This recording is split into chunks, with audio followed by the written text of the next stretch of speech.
All right, welcome to this lecture. This tutorial, I will show you how to create mail merge operation, and we use them probably on a regular basis if you're into mailing letters to your clients or sending out emails using mail merge. I will demonstrate how to create mail merge operations by using each individual fields, by inserting merged fields within your document, and using Excel spreadsheet if you have a list of recipient addresses stored in a huge database or an Excel spreadsheet. I will also show you how to import that and use that as within your mail merge operations. I will also demonstrate how to create your recipient list within Word 2013. So it depends the way you want it to be. I'm going to show you all the ways to do the mail merge operations. The mail merge essentially is on the mailings, which is up on the top here. The entire ribbon area is about mail merge. Okay, essentially about I'd say about 6 steps for the entire mail merge operations are required. Starting from the left side of the ribbon, if you go across towards the right side, we will essentially start from the left using some of these options, and by the time we're at the end, we'll be done with the mail merge. Okay, so that's really about 6 steps or 7 or 5, or depending on how many steps you create, but on average about 6 steps to the mail merge operations. For instance, first we set up our envelope and labels. We can do it later on too. Create the mail merge, right? Select the recipients, insert fields, set some rules, preview the results, check for errors, and finish the merge. Okay, so it's really, we go in this sequence. It's much easier to work with mail merge. All right, let's begin. So we have a blank document open, nothing here. Okay, I'm going to do everything from scratch, so you get to see exactly how I set up the recipient addresses, how I set up in Excel, how to insert a merge field, and so forth. Okay, so it's just a blank document, nothing. I'm just going to create let's say a letter or an email message, right, whatever it is that I want to send it to my recipients. I can have my recipients from either my online, such as LinkedIn, okay, Word 2013 allows me to do that, pull the source from there, or I can use my Outlook contacts that are stored in my Outlook, or I can pull source from Excel, or make one within Word 2013.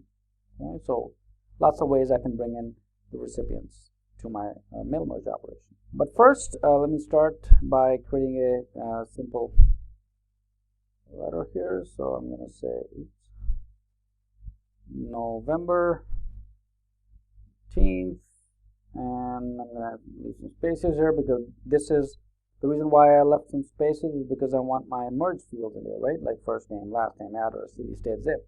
I'm writing a letter. And then my subject, for instance, is management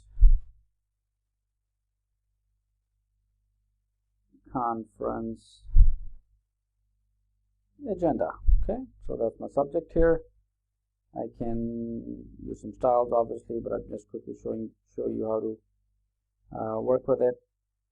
Okay, subject is here, and then I'm going to say dear, oops, I don't want this bold, space, I'm going to use the merge field here, please confirm if you will attend the upcoming conference scheduled to be held on November 22nd in Chicago. Okay, and I'm going to close the letter here. Thank you. And cite my name. Okay. All right. So simple letter. This is where I would insert the. This area I will insert the merge field, right? But I'm going to set up these fields, which I don't know yet because I don't know whether if I'm using an existing source, whether I don't have a source. I'm going to create a new one. I'm going to show you next. Okay. So once we have a layout set up, and let's see how we begin. Let's start mail merge. We can say, all right, we want to send letters. Are we sending email messages to bulk recipients? Are we printing out envelopes, labels, or setting up a directory? okay, a list, or a normal Word document, or I can use a wizard, okay? So I'm going to say, all right, I'm going to send a letter. Notice if I click on email messages here, it just changes the layout for me for now, okay? And the reason why I know is that on the bottom right side, this is my web layout, okay? So this is how my email is going to show up using the web layout. If I switch back to my print layout, it brings me back to my letter format, okay? Here I have a couple of options. I can either create a new list of recipients, I can use an existing list, or I can choose from Outlook contacts. It depends on how you want to, where's your list. We don't have one right now, so I'm going to first show you how to create an existing, then I'm going to show you, first I'm going to show you how to create a new list, then I'm going to show you how to use an existing list, and then I'm going to show you how to choose from Outlook contacts. Word brings up this dialog box, says new address list, and I can start typing, creating my list, Mr. John, first name, last name, company, and 244. So similarly, you can fill out the entire address book depending on the fields. Now, if you don't need some of these fields, like home phone number, for example, if I don't need it, I can always edit it, create a new entry, or delete an entry.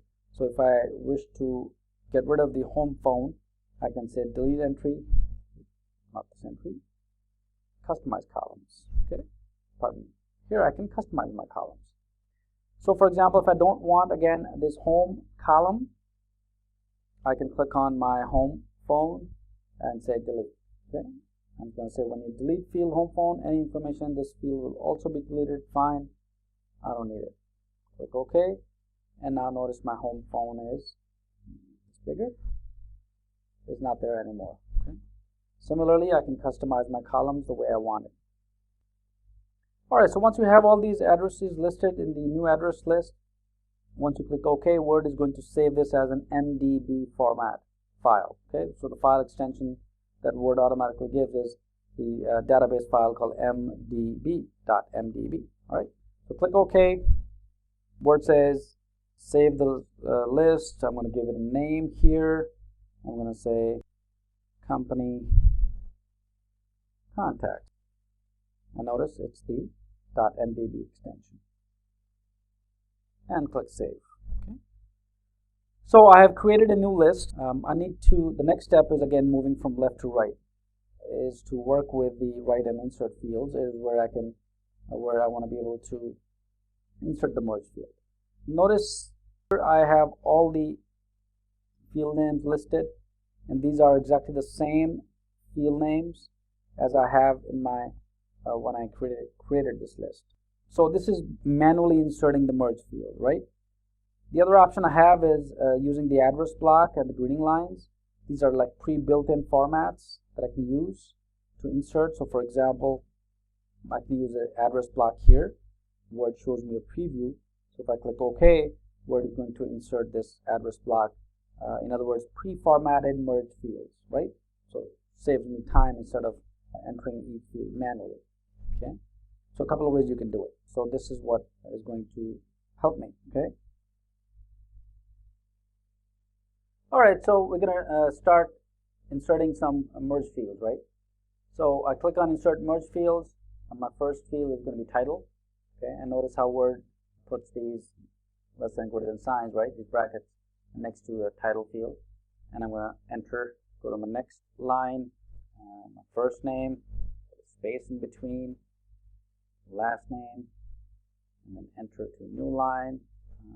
Maybe I want to see the company name here, and next line, and address 1, and we'll continue my city, so I'll put a comma here, and state, and my zip code. All right,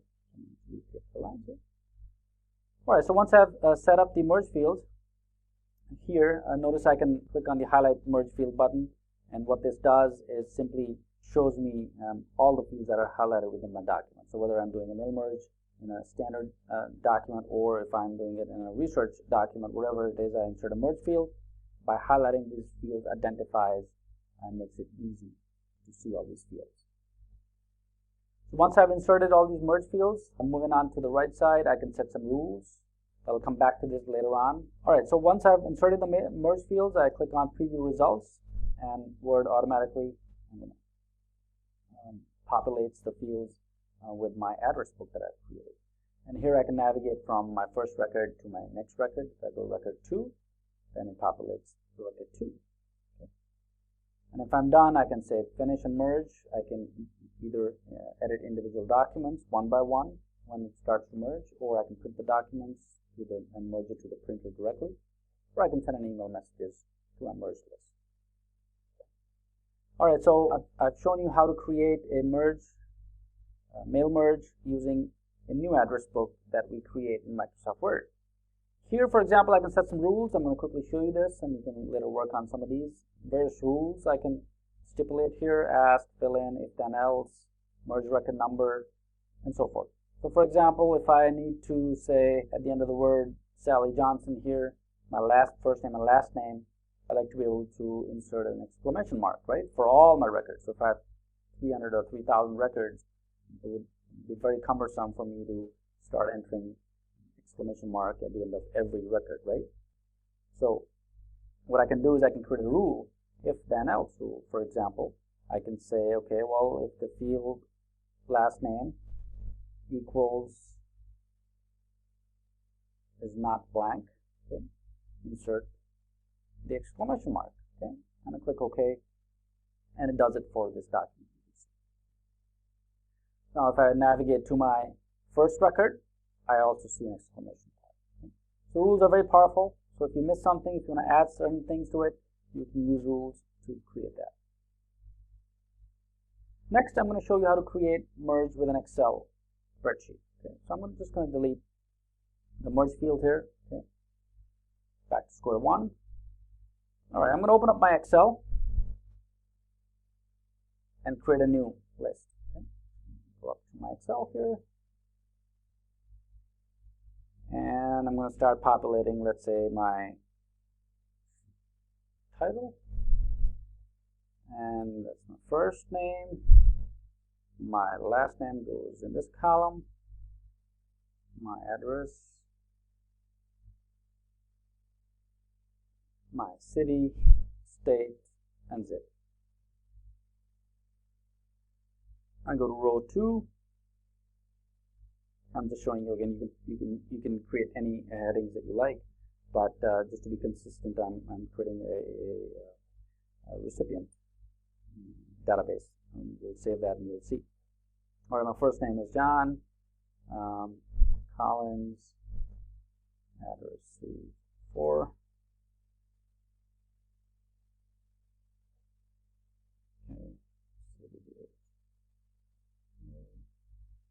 And 1 as my zip code. Okay, so I go to my next record here, and I enter the first name and my last name, and the same thing I do with the address, right? So I just fill it out.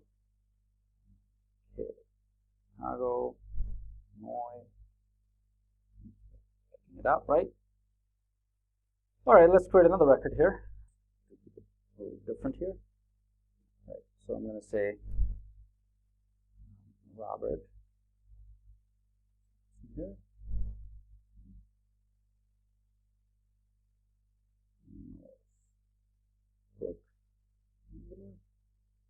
And my city is Austin, Texas. Okay, so you can see, let me expand that so you can see the entire list. So here's my header row. I can bold that, format it the way you want it. Okay. All right, let's say you have created all these lists, and you would like to use this particular list from Excel into your Word document. Okay. So let me say mail merge list, and I click Save. Let me go back to my Word document here where I'm going to be inserting. So placing the insertion point or the cursor on the spreadsheet to be imported. Notice in this instance, select recipients. I'm not going to type a new list. okay, because I've shown you this already. I'm going to use an existing list. Okay, so as soon as I click on existing list, where it says, okay, where is this list? Where do I find this list? So I go to my desktop, and on my desktop I see a list called Mail Merge list that I just created and saved in Microsoft Excel. So once I select this list, this Excel spreadsheet, click open, and I get this select table dialog box. Since Excel has multiple sheets, I may have data or list stores in multiple sheets. Excel wants to know for sure which sheet I'm going to be selecting for my where is the recipient list basically. Okay, so I say, okay, well, here's one sheet, I only use one, and I click OK. And here's the option: first row of data contains column headers. Okay? If I uncheck this, then Excel is going to use the first row as column headers. Okay, if I specify this, then Word is going to say, okay, well, recognize the first row of data that contains my first name, last name, my title, first name, last name, and so forth. So I click OK. Now I need to insert some merge fields. So merge fields, and notice any difference here from our previous merge field? Of course you do, because these fields are now the fields from my Excel spreadsheet. These are not from my earlier address book that I created in Word. This time, automatically, the merge fields are displayed as my headers. So I click title. All right. So I'm going to say, well, the reason I see Mr. here because I have previous results on. Okay. Uncheck this. I'm going to see the word title. Okay, Mr. I'm going to keep it one name. Insert another name, first name, and last name. Structure it a little differently here. My address goes here, and my city, comma, state, and my zip code. Okay. So here are my fields. All I have to do is just say preview results, and boom, my address is here. And go to my next record. I see my next record. So very powerful. You can use Excel, you can use Word, depending on where you want to create the address list. All right, last thing quickly, I want to show you how to select recipients from my Outlook contacts. Okay. So here I am, back to square one on my letter here that I'm going to be using for mail merge purposes. Go up to my recipients, choose Outlook contacts, pick up your profile, click OK, and Word is going to display a dialog box for me, which will ask me, all right, which contacts do I want to pick? There are 150 contacts in ClayDesk, and then there are some LinkedIn contacts for a couple of different directories or sources. So it depends on which address book you're going to select. So I'm just going to pick one here, and click OK, and automatically I see a list of all the names that are here in the list. Then I click OK, and Word selects that list. All I have to do again is do the same exercise again. Insert merge field, and notice all these merge fields, right? So these are the fields that are part of that address book. So let's say I want to do first name, and I'm going to do first name here, and let's see what else. Okay, oh, might as well do it. All right, first name, last name, and then see, is there an email address? Email address. Okay, so I just want to be able to see the email address. Okay. Show preview, and I get my first. Click next, and get my next, and so forth. And I can go all the way down to my last recipient, which is 150, which tells me that this is my last. So powerful way to create mail merges in Microsoft Word. Again, recalling those 6 steps, right? Starting from mail merge, and then creating the addresses, selecting recipients, setting up some rules, seeing results, and then finally you can merge it to the printer. So I hope practice it a couple of times, use different types of address books, use Excel, very powerful. Word 2013 works very well with Excel or any of the database source that you have to bring in the recipients for mail merge. It saves you a lot of time and effort. Okay, so let's take a short quiz.